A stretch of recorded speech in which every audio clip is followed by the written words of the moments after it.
আমাদের এখানে ভাই কোনো প্রকারের তেল নেই, তেল শেষ, অনলি গ্যাস। রাজধানীর কোনো কোনো পেট্রোল পাম্পে সরবরাহ না থাকার অজুহাতে বেশিরভাগ সময় বন্ধ থাকছে তেল বিক্রি, কোথাও আবার বিক্রি হচ্ছে সীমিত পরিসরে। যেসব পাম্প নিয়ম মেনে তেল বিক্রি করছে, ক্রেতাদের চাপ সামলাতে তাদের হিমশিম খেতে হচ্ছে। যানবাহনের দীর্ঘ সারির কারণে ঘন্টার পর ঘন্টা অপেক্ষার পর মিলছে জ্বালানি, এতে বেড়েছে দুর্ভোগ। মতিঝিলে 5টা পাম্প ঘুরছি, করিম, পুবালি, মধুমিতার কানি এবং টিকাতলি 5টা পাম্প ঘুরে আসি, কোনোটাই সবটি বন্ধ, একটাও দেয় নাই। এখন তো অবশ্যই ভোগান্তি হচ্ছে। আপনার আগে তো ফুল ট্যাঙ্কি নেওয়া যেত, এখন তো আপনার হচ্ছে দেখা যাচ্ছে 3 ঘন্টা দাঁড়ায় থাকার পরে 300 টাকা তেল পাচ্ছি। ঘন্টার পর ঘন্টা আমাদেরকে ইয়া হওয়া মানে এখানে সময় পাস করা লাগতেছে, সময় ওভার করা লাগতেছে।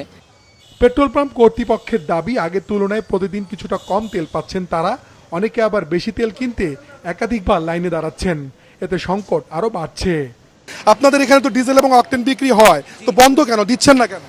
বন্ধ হওয়াটা আসলে আমাদের তেল না থাকার দরুন বন্ধ হয়েছে। আমি সকাল পর্যন্ত বিক্রি করেছি, আমি তেল অর্ডার দিয়েছি, একটু পরে তেল আসলে আবার আমরা স্টার্ট ওপেন। শুক্র শনিবারের জন্য 10 থেকে 12টা লরি আমরা রিজার্ভ করে নিয়ে আসতাম, এখন হয়তো 4 থেকে 6টা পাচ্ছি। হয়তো একবারে 20 লিটার নিছে, তার গাড়িতে দরকার হলে 40 লিটার বা 50 লিটার, আবার দ্বিতীয়বার লাইনে দাঁড়ছে।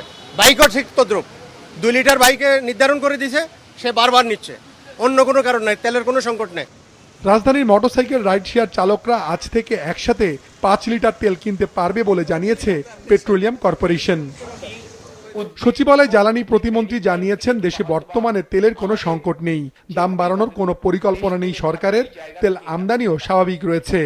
জ্বালানি এবং বিদ্যুৎ নিয়ে সাম্প্রতিক অতীতেও কোনো সংকট ছিল না, এই মুহূর্তে কোনো সংকট নেই আল্লাহর রহমতে।